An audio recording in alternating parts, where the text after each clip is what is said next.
So, what in the heck happened to the news media? How did we go from Walter Cronkite to the crazy partisan press we have today?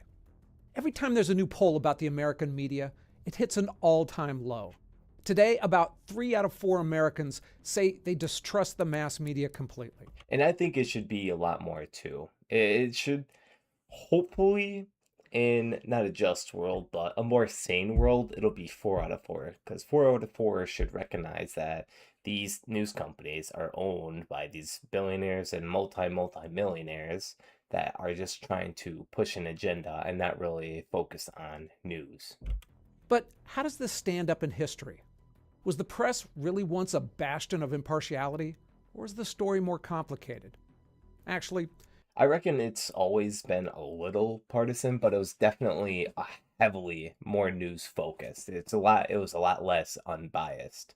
you know it's more And complicated. especially because the That's why you're industry here. wasn't as actually, yeah, especially because the industry wasn't as big too. And I feel like TVs also had a huge impact upon that too. Look, I spent years working in the industry. I was in the room during some of those pivotal moments that this video covers, but I'm not sure that I fully understood how we got here until I made this effort here to dig in deep. I'm Ken LaCourte, and that's today's elephant in the room. I've done my best to explain how our press got to this point. Now, I was involved in this one, so I'll be upfront about that, and you can decide later whether I've done a fair job. Because what we'll see is a complex story of economics, incentives, and human beings doing what they always do. We'll start with the myth of objectivity and why the founding fathers really had nothing to do with that. Then, news as a commodity, and how capitalism accidentally invented. This is probably the biggest reason on why news companies became more ideology focused. It's because what drives in the most amount of views, well, the most controversial topics, the most outlandish claims, most bullshit reasoning, that drives the most views. And what do those views drive? They drive sponsors. And what do those sponsors drive? Money. And that is where it all comes in. It's really money focused. It's actually pretty simple to deconstruct. Journalistic neutrality. Because if there was no money, these fucking multi-billionaires or these billionaires and multi-millionaires wouldn't be doing this. They wouldn't even touch it. Then, the monopoly era, which ironically had some of the more objective journalism that we've seen. After that, the monopoly breaks, and how AM radio, of all things, started blowing it up first, followed by a look at where the internet era has left. Thank God we are now going into the internet era because since the mainstream media has completely destroyed their own trust or people's trust in them, you see the rise of internet I don't want to say celebrities, but like journalists as well, or more specifically, because these internet journalists, for example, like Nick Shirley, goes into these places and he's like actual news. He's doing an actual investigation. He's actually exposing shit, and you see the rise of people like him, and then also like, for example, recently Ben. Like Ben was exposing this huge multi-million-dollar corporation, fucking bricks and minifigs. He exposed them, and now they're facing corporate suicide basically because they don't know how to handle that case. And thank God. Oh yeah, and apparently there's another video like 2 months back before that that exposed them about them being like pieces of shit and them scamming their own customers. Like it's crazy. And mainstream media like we'll just take actually yeah, this morning. Oh no, maybe not this morning. But I guess mainstream media, they always focus on one point and completely ignore the other on purpose. Us. All right, so the myth of objectivity tells us that the American press started pure and got corrupted somewhere along the way. But that's really Yep. not true.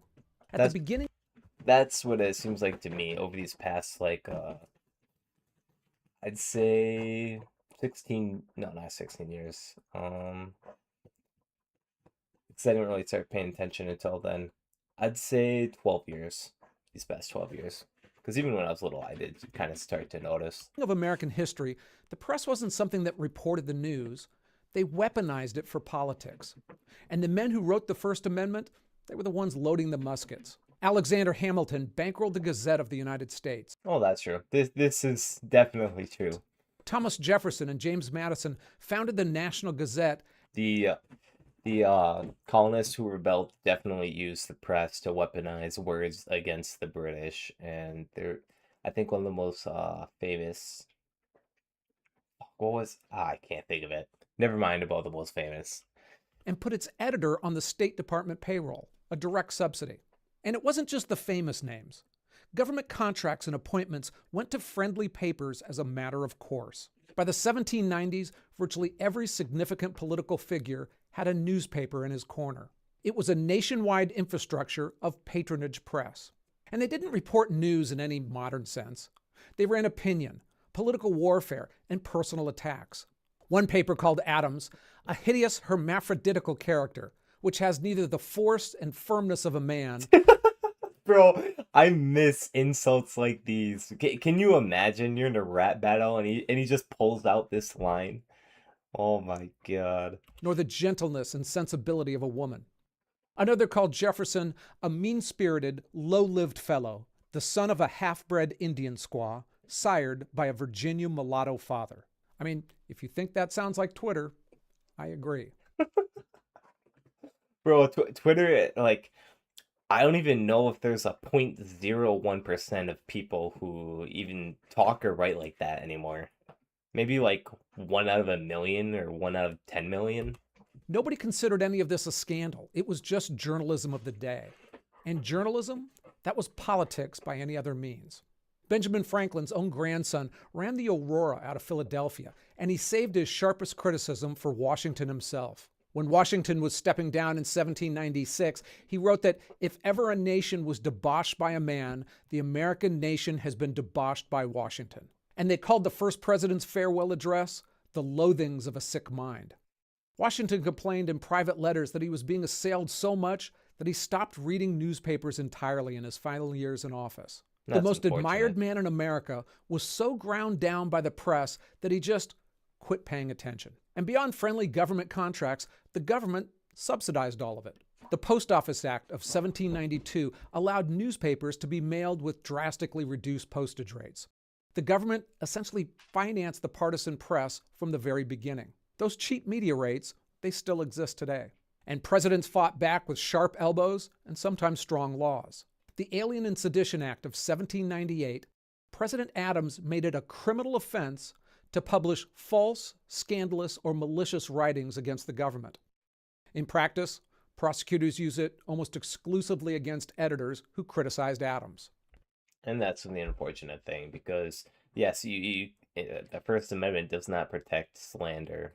I mean, that's quite, or libel, that's quite obvious, but it is unfortunate that they probably did only use it against the editors who, like you said, was attacking them. Matthew Lyon, a Vermont congressman and newspaper publisher, he got 4 months in prison for writing that Adams had an unbounded thirst for ridiculous pomp. He actually ran for re-election from his jail cell and won. The law conspicuously didn't prohibit attacks. I'm guessing that's why. Wait, no, yeah, how the fuck? I didn't know you could still run for office while you're inside prison. On the vice president, which happened to be Jefferson at the time. That wasn't an accident. They wrote the law to still allow attacks on Jefferson. I mean, I know it's easy to think that we live in the wildest times ever, but it was pretty wild back then. The American press. Shit, I wonder if he's gonna make it sound like throughout this entire video then that like the only really unbiased times was kind of during like after World War II to like the 1980s, besides like things about the Vietnam War. This was a weapon from day one. The people who built it knew that. So now that I'm thinking more and more about it, it does seem like the news was always like politically captivated and used against others' opponents, and it just seems more extreme now than it was back then. They used it that way, and they wrote the First Amendment anyway. And what we'll learn is that things didn't really change down the road because of ethical considerations. It was really about business. So the founding era press had one type of customer in mind: politicians and political insiders. What changed in the early 1800s was that news as a commodity found a mass market for the first time. Before the 1830s, newspapers cost about an hour's wage for a laborer. That's a lot of money. They sold mainly by subscriptions to the educated class. Then, in 1833, a printer named Benjamin Day launched the New York Sun and sold it on street corners for 1 penny. Within 2 years, it had the largest daily circulation of any paper in the world. Damn. He invented an entirely new business model where success depended on volume and advertising, not wealthy subscribers and political patrons. I mean, to get a sense of how fast this moved, in 1790, there were about 90 newspapers in the entire United States. Shit, only 90? And they even had the printing presses too. And before he was even talking about like there seemed to be a newspaper company around every corner. 40 years later, there were more than 1,200. It was the fastest expansion of a media in history up to that point in time, built entirely on cheap newspaper, street corner sales, and child labor. Now, I mean, to be fair, child labor is literally used in everything in the 1800s, so that comes as no surprise. it's a little ironic that the newspaper industry was built on the newsboy system. So those penny papers, they relied on boys as young as 7 or 8 years old, buying papers wholesale and reselling them retail, keeping the difference. When cities later started regulating child labor, it actually destabilized the entire street distribution model. Shit. When William Randolph Hearst and Joseph Pulitzer arrived in New York in the late 1800s, they battled to own that mass market. And in that war, headlines, not the stories themselves, became the main product. I always thought that the term yellow journalism came from the paper's tinge, but it actually stemmed from the Barron's fight over a popular comic strip called The Yellow Kid. The name stuck as shorthand for an entire era of press culture built on provocation, sensation, and sometimes outright lies. So it's, I guess, mainstream media nowadays, except rather than on paper, it's on TV. Actually, the phrase fake news became popularized about that same time. So Hearst also understood that the famous people sell papers Trump's favorite quote. in a way that performers sell tickets. So he recruited celebrity writers like Jack London. That instinct that the personality matters as much as the product, that never went away. It just moved to other outlets like television and the internet. So here's one part of the story that really surprised me. The initial concept of objective journalism, a reporter giving balanced facts without opinion, that wasn't invented by editors having some sort of ethical awakening. It was an engineered solution to a distribution problem. When the Associated Press started sending out stories by telegraph in the 1840s, they sold them to papers of every political persuasion. Only by stripping out the opinion could they write a story that all of their clients would run. So objectivity as a journalistic norm, it was born from the need to sell the same product to people who Shit, it really is just all about money, isn't it? hated each other. And it's smart too, remove all bias. And actually, this is the way most news corporations should be. Remove all bias, and you can, go to both sides. Then the advertisers You arrived, can appeal to both sides. and they finished the job started by the wires and the changing ways that newspapers were delivered. As home delivery became widespread in the early 1900s, the incentive structure flipped. A street corner paper thrived by hawking the day's sensational story, but a paper landing on your doorstep was different. You had a different relationship with that. They'd already made the sale with your subscription. And advertisers, they wanted to reach people not in a paper that enraged half of its potential readership with partisan content. They didn't want to leave money on the table. So there were starting to become incentives for neutral content. It made They should, find some sort of incentives nowadays to do that again. Remove all bias and look at things objectively again, rather than, just being completely biased. newspapers more money, which is exactly the moment that Adolph Oakes walked in. He bought the nearly bankrupt New York Times in 1896 at the height of the yellow journalism war, and he deliberately positioned it as an anti-sensationalist alternative. His slogan was, "All the news that's fit to print," and it was a direct shot at Hearst and Pulitzer, and it's still on the front page today. Now, whether they still adhere to that slogan, I wish they did. I wish they did. Is a whole other discussion. But however you look at history, objectivity wasn't a moral evolution. It was always around smart business. Now, this is a perfect place to talk about today's sponsor, one that I truly dig. And I genuinely mean it when I say that they're Ground unusually news. relevant to this story Let's hear it. because it's ground news. They exist as a helpful tool because in so many ways, the media is broken. Ground news was built because you can't just watch the news anymore and trust what you're getting. Your perception is being actively shaped. Some stories get amplified while other stories get buried. Framing gets twisted and the entire narrative gets constructed by which half of the country decides to cover something and which half ignores it. Now, Ground News pulls and compares news from over 50,000 outlets, and it shows you everything. Who's covering what, how they're spinning it, who's gone conspicuously silent, bias ratings, headline comparisons, reliability scores, funding, and ownership transparency. No more being played. So check it out at ground.news/elephants.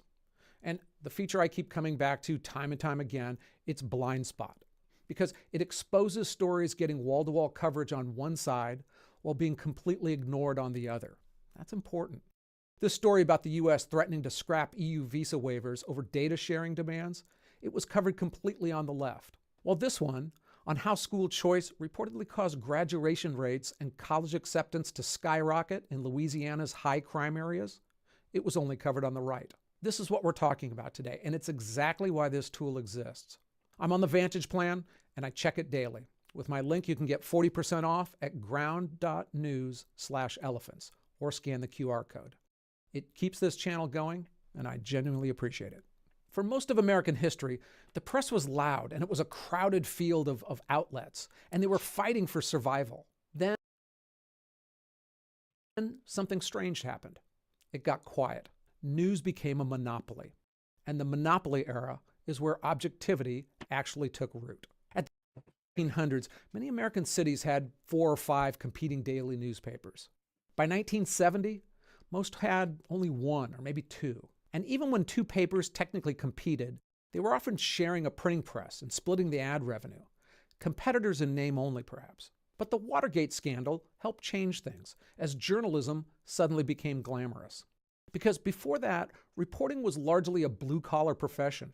It attracted people from all kinds of backgrounds and all kinds of politics, and the end result, that tended to reflect that ideological diversity. After Woodward and Bernstein and the Washington Post had helped take down a president, journalism schools filled up with young people who wanted to save the world.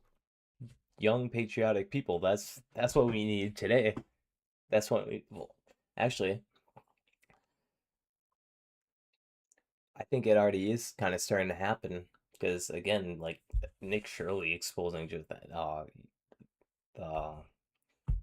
the Somalia Somali people fucking scamming left and right with the daycare centers and shit. It aggravated people, and they now. Let me take a step back. Nick Shirley exposing the Somali schemes and scams with the fraud. It motivated people to go into journalism. That's what I believe, because I just take a look at myself and I think maybe, even though I'm definitely too lazy to go out and do the things he does, it makes me want to look into things deeper, see where it's actually coming from. And it makes me think I cannot be the only one, right? There has to be other people, and other people who are even a lot more motivated than me, who will go on to be hopefully future Nick Shirleys.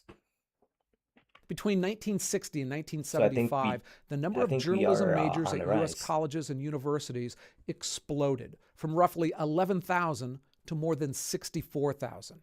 And observers at that time, they explicitly credited Watergate for making journalism look heroic and idealistic. And the profession didn't just grow, it also narrowed, becoming increasingly upper middle class, increasingly educated at elite institutions, and increasingly liberal. And that shift happened at exactly the moment that the monopolies made it almost impossible to notice those changes. And those monopolies were even stronger for television news. Nationally, there were only 3 news network broadcasts, and they were all in the same part of New York. You could literally walk, you still can, to each of the ABC, CBS, and NBC headquarters in under 10 minutes. For the first time Damn. in American history, a single version of the day's events reached the entire country simultaneously. Every night, tens of millions of Americans sat down and watched basically the same news stories. They were told the same way by anchors who looked and sounded like they were the same guy. Walter Cronkite is worth pausing on here. Now, the unfortunate thing here is there's no diversity. And what do I mean by diversity? I mean diversity by thought, which is by far the most important diversity anyone needs. Because he's become shorthand for a lost golden age of journalism. I'll push back on that a little. Cronkite's authority came from a structural monopoly, not necessarily a personal virtue that was so different. A man delivering the news to 20 million households every night, he had no audience to chase, no market pressure pulling him towards his side, and he had rivals that were pretty much saying the same thing he was. 1949 Fairness Doctrine, because it's worth understanding and it's also somewhat misunderstood. It was a federal regulation that required broadcast licensees to present controversial issues in a balanced way. And I'm pretty sure, now I can't remember for sure, but I'm pretty sure this was removed somewhere in like the 70s or the 80s, maybe the 90s. And it emerged partly from a fear out of what state-controlled media did in fascist Europe in the 1930s. And it also had a lot to do with technology. So the logic for it was straightforward. Broadcast frequencies, there was only a limited number of them, so they were considered to be a scarce public resource, not private property. And the government had a legitimate interest in how they got used.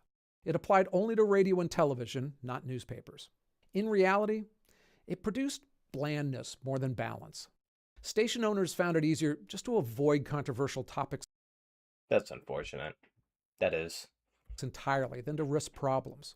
It made news shows more cautious, but not necessarily more ideologically nuanced. But it did serve as a firewall against openly partisan television for nearly 4 decades. But that is good. And there were essentially no political opinion talk shows like we think of them today. When the law was killed by the Reagan administration, talk radio was really the main thing that changed. So this is the era that I grew up in. 3 national news shows with nearly identical content, a few local television channels, 1 newspaper in Los Angeles where I lived. Now, there was a bias in the press, mostly to the left. Now, I could get into studies of political affiliations of reporters going back to the 70s, but by today's standards, it wasn't the same game.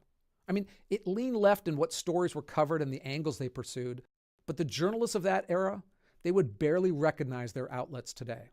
But conservatives, Hell, they don't even recognize themselves 20 years ago. When the Republicans basically adopted I'd say like most of their ideologies because they realized, hey, this is actually the popular opinion. The left just further radicalized and they became their own, I don't even know what to call a freak show. It's crazy. they did believe that the national press wasn't giving it to them straight, and that created opportunities in both cable news and talk radio. That's when the monopoly breaks. The first hit against these monopolies really didn't come from ideology, but once again, from a business change. This time, it was led by a wild-sounding entrepreneur named Ted Turner. He didn't see a political opening, but room for a 24-hour channel in the exploding cable space. He launched CNN in 1980 and was initially mocked by all the news guys. They called it the Chicken Noodle Network. But within a decade, it changed every assumption in the industry, and it kicked off the entire cable news world. Now, back to the repeal of the Fairness Doctrine. That really didn't affect cable news because there's no airwaves involved there, so there's no FCC oversight. But it dramatically affected AM radio. By the mid-'80s, FM radio, with better sound quality, it had taken away much of the music listening audience from AM, which had become almost abandoned real estate. Rush Limbaugh would change that all around. He launched to relatively little fanfare in 1988, and within a few years, had 20 million radio listeners. Holy He shit. didn't really create a conservative audience. He discovered one that was already there and who'd felt alienated by the mainstream media. They'd been absorbing a single version of events for decades with no alternative, and suddenly they had somewhere to go. And soon, there'd be more news alternatives for conservatives and liberals alike as they found compatible news channels on the cable news systems. CNN had 3 channels, NBC had a business channel and then launched MSNBC in 1996. 3 months later, Rupert Murdoch and Roger Ailes launched the Fox News Channel. And Sorry, I'm not commenting too much now. It's more like a history lesson rather than talking about the actual points now. the cable news wars began in earnest. So Roger Ailes had actually given me my first job out of college, and I came into Fox News about 2 years after it launched.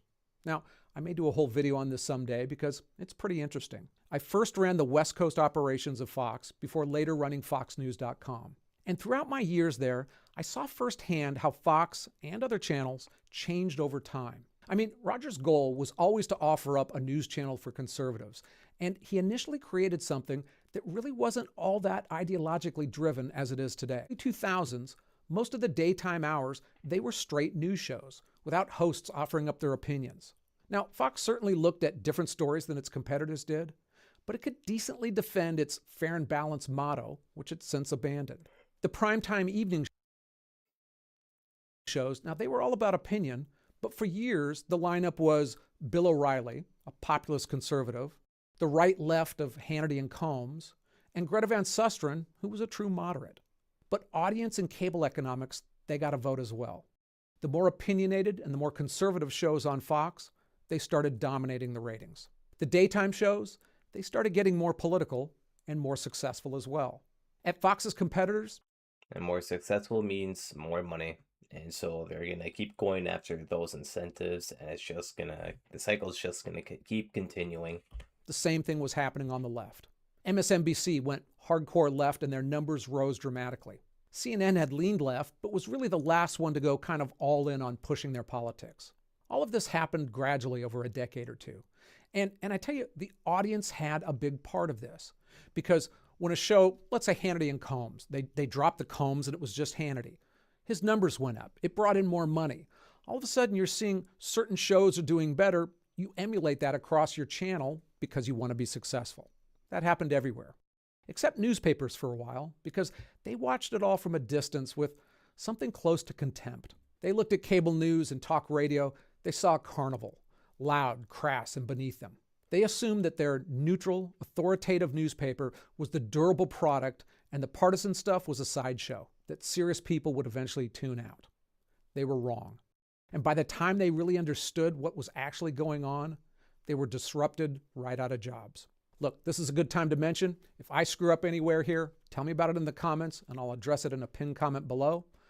It's not completely dead, though. I mean, we still have, obviously newspapers, companies, like, everywhere. And then not to mention, I think even my school has a student-run one. So it's not like it's dead. But it does definitely seem to be a lot less common. I've got source and research notes And it's definitely not, for sure, not as popular as fucking, like, cable. down there as well. All right, so the American press evolved time after time, but perhaps never as quickly as the era we're in right now, the internet era. In my opinion, this is going to be the true golden age. The true golden age of, how do I say this? Not just journalism, not just news, just like exposing. I don't know, like exposing shit. It'll be the true golden age of exposing shit. When the internet arrived, the economics of the newspaper and magazine business, it collapsed within years. The prestigious New York Times nearly went bankrupt in 2009. It had to borrow $250 million from a Mexican billionaire at a 14% interest rate just to stay afloat. It survived by pivoting aggressively to digital subscriptions. At the time, many people criticized that, but it paid off. Craigslist also played a real role here. By putting free ads online, it essentially wiped out a $20 billion a year revenue stream for the newspapers. Holy Then shit. things like display advertising went to Google, recruitment to LinkedIn, real estate to Zillow, car ads to auto traders. I mean, there are hundreds and hundreds of alternatives for consumers that are cheaper and better than what the newspapers were giving them. I mean, think about it. If you wanted to sell your used car before, you literally had to call up a newspaper, buy 20 words into that, put in your phone number, and have people call you on the telephone to talk about it. It's a different world now, and a better one for consumers. But those services are what paid the bills for reporters and photographers and editors. And ultimately, I'd have to agree. It does seem like it's a lot better world. or at least for consumers. And when those bundles of products disappeared, And unfortunately, it seems like we're losing more products that are better for consumers and are worse for corporations. Because ultimately, what should ultimately drive capitalism is what's best for consumers, not huge corporations driving out competitors to up their own prices and then bleed the consumers dry of every little coin and dime that they have. so did many papers. Between 2005 and 2025, America lost more than 3,200 Dollar and dime. local newspapers. Now, the LA Times, for instance, they compete, and not that strongly, with 1,000 alternatives from small outlets to X accounts to YouTube to so much more. And ironically, the economics that drove the penny press is right back with us. But the headlines aren't even selling a whole newspaper. Now they're selling one story at a time. And real quick though, these news companies are even dying themselves too, because you have platforms like X and YouTube on the rise. In my opinion, they're already the biggest, like by far, because they reach a global audience. They're not just based in the U.S., but they're the biggest, like I don't know, expose, like news news content in the entire world. Because again, it reaches that global audience and it's online. Not firsthand at Fox. You write a nuanced story Not to mention how easy it is to see so many things all at once. with a nuanced headline, and you have a hard time finding readers for it. You publish something bold and brash that you know your audience will want, that boosts your numbers. That boosts your money. That makes your boss happy. That makes you happy. It even makes your audience happy.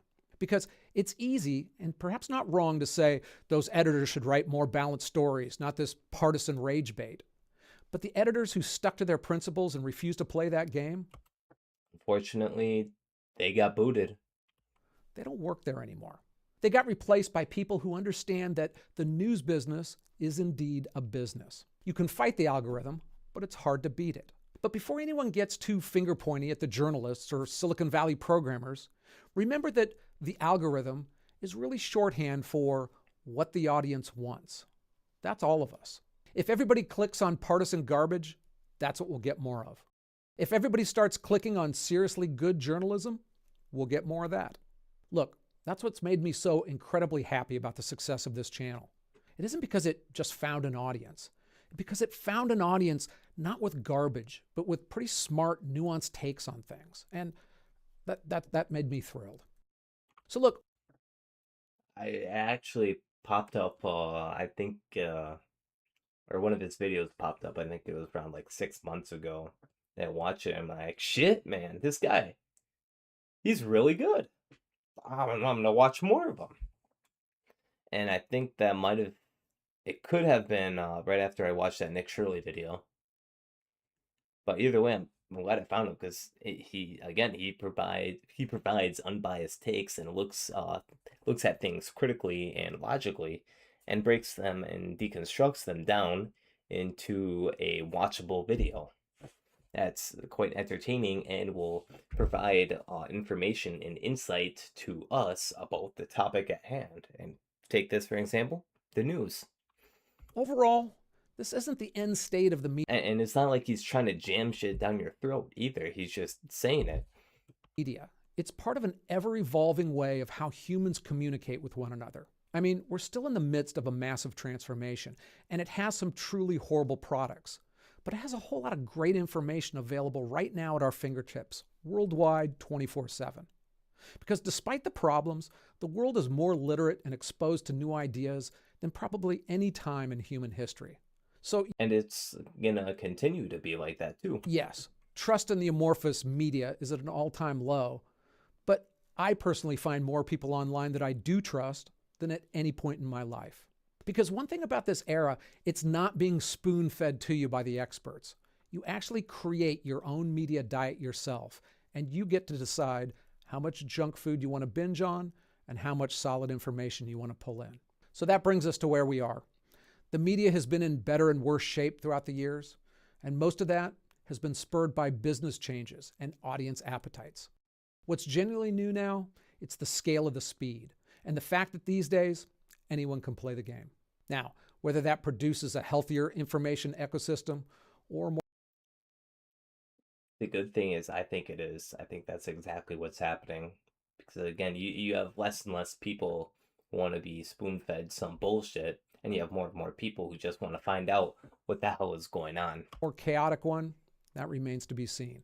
We're living in the answer to that question right now. Hey, if you're interested in how history has changed the political playing field, you can't get a better example than looking at higher education. Specifically, how did colleges. No, he's leading into his next video. But this is a really good video. Gonna give it a like.